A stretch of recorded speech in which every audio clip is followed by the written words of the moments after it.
You are now tuned in to Sir Inc.'s The Experience Podcast, where we talk about anything and everything kink. Now, this podcast is only catered to those that are 18 and above and may not be suitable for those at work. But as we like to say, NSF. But remember, you can always listen to us during your private time. Hello, kinky and kink curious folk out there. My name is Sir Inc. And on this podcast, we're going to talk about a meme that I found. Here we go. I'm going to react. But I found something good. I want you guys to hear it.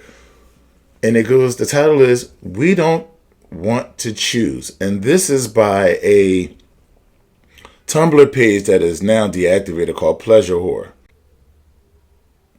We don't want to choose. Being a man who wants to choke a woman on your cock and also pull out her chair is not contradictory. Drying her tears when she burns dinner and wanting to beat her ass with a paddle until she cries are not contradictory. It's okay to care about her favorite book, what happened at work, and why she thinks she doesn't deserve that new sweater. It's also okay to enjoy that whimpering sound she makes when you pull her hair and want to smear her makeup with your cock while she edges herself for you. You can hold her when she stubs her toe and still want to fuck her ass so hard she begs you to stop. These are the men masochists crave. Men who understand that caring, loving, and tenderness are not weakness. Men who are also not afraid they will break us. Who know that we can be both strong and vulnerable. Men who satisfy our needs and give life to our dark desires. We do not want to choose. Masochists are greedy, and we want both. So I love this. And I love the fact that this is written from a masochist submissive about how there's a best of both worlds, how there is a caring side as well as a sadistic side, because too many times it's kind of looked at as a masochist doesn't have tender caring in them for the submissive. It's like 24/7, she's just going to be a masochist and he's only going to have masochist, not just masochist traits, but masochist methods. And that's not true. As this states clearly, being a man who wants to choke a woman on your cock and also pull out her chair is not contradictory. And so we have to understand that. And for newbies, you guys have to understand that, yes, you can be both the same. And it doesn't make you a weaker man or appear weaker, because you do have caring feelings and you do have care for her, as well as wanting to do something like impact play. So we have to understand that there's a best of both worlds. And you have to find that balance in finding out exactly what she wants and how she wants it.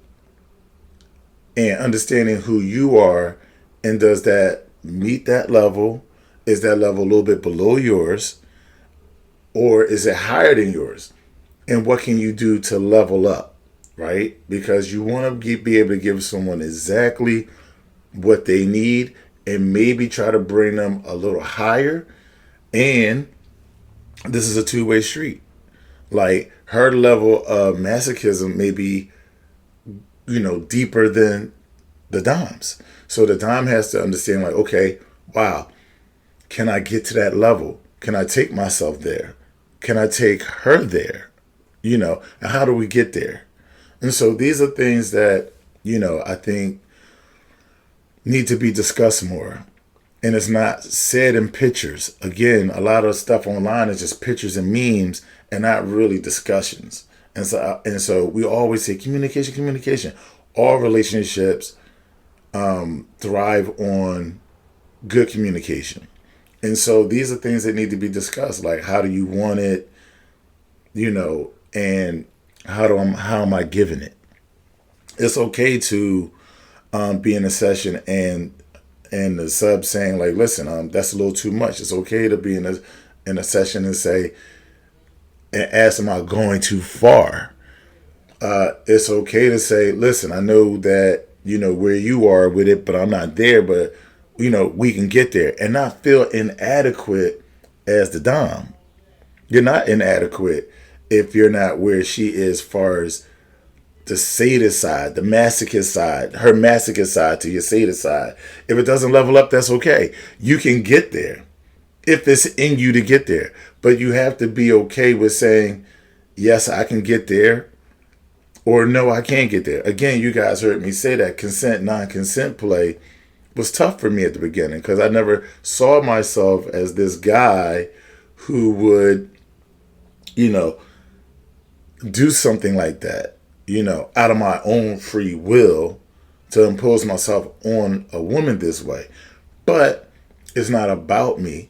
But understanding that that's what she wanted, I got myself in that mindset. I got myself in that place, and I was able to put on a session and sessions for her as we went down the line. But as I told you guys before, after my first session, I was a little, not distraught, but I was a little taken back, and I was a little like, I felt a little kind of way. And she gave me aftercare in the form of putting her arm around me, talking to me, consoling me, and let me know it was okay. Because again, I was a little distraught. I was a little taken back. I was a little off.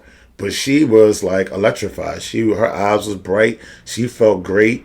She was smiling, and so it made me realize, like, okay, it's not about me. These things aren't about me. It's about who I'm with and making sure that they're getting what they want. Because this is part of being a dominant man.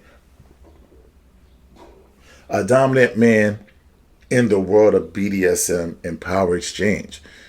We have to be focused on making sure that the submissive or the subject in the session is getting what they want.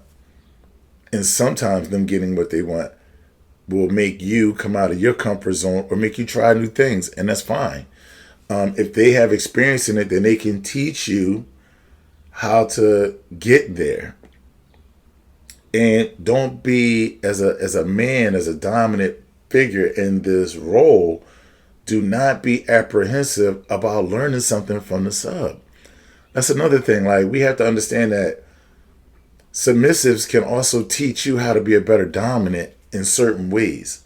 Again, when it comes to being in a session and you're dealing with a more experienced submissive whose masochism is greater than your sadism, then you can learn how to up your sadism by understanding what they want.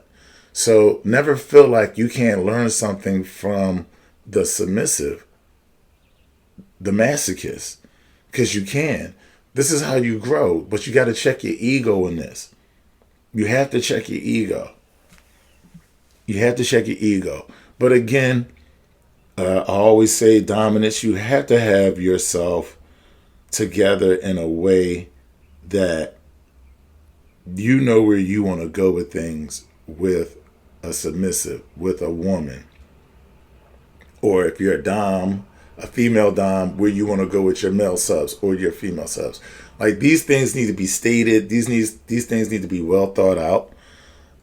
These things need to, within that well thought outness, needs to consider what that other person's wants are, and not just what you want and what you need. You're taking in consideration the total picture. So we got to get out of that space of you just do as I say, because that sounds cool. That looks cool in pictures and things of that nature. But how do you get to that point? How do you get to the point where a person gives themselves to you in a way that they will follow your lead and do whatever you wish?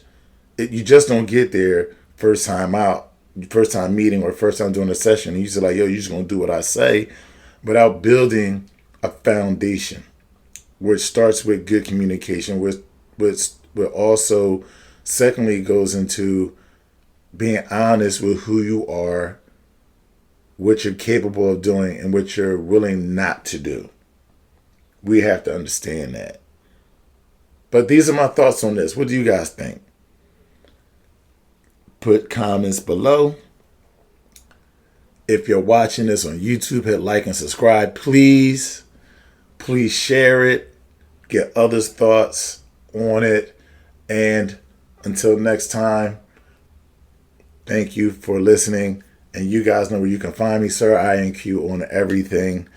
You can also email me, sirinq09@gmail.com, to send me any memes, thoughts, or ideas for things that you guys want to hear me comment on. And check out the website, sirinq.com. Check out the community on kingspace.net. And until next time, peace.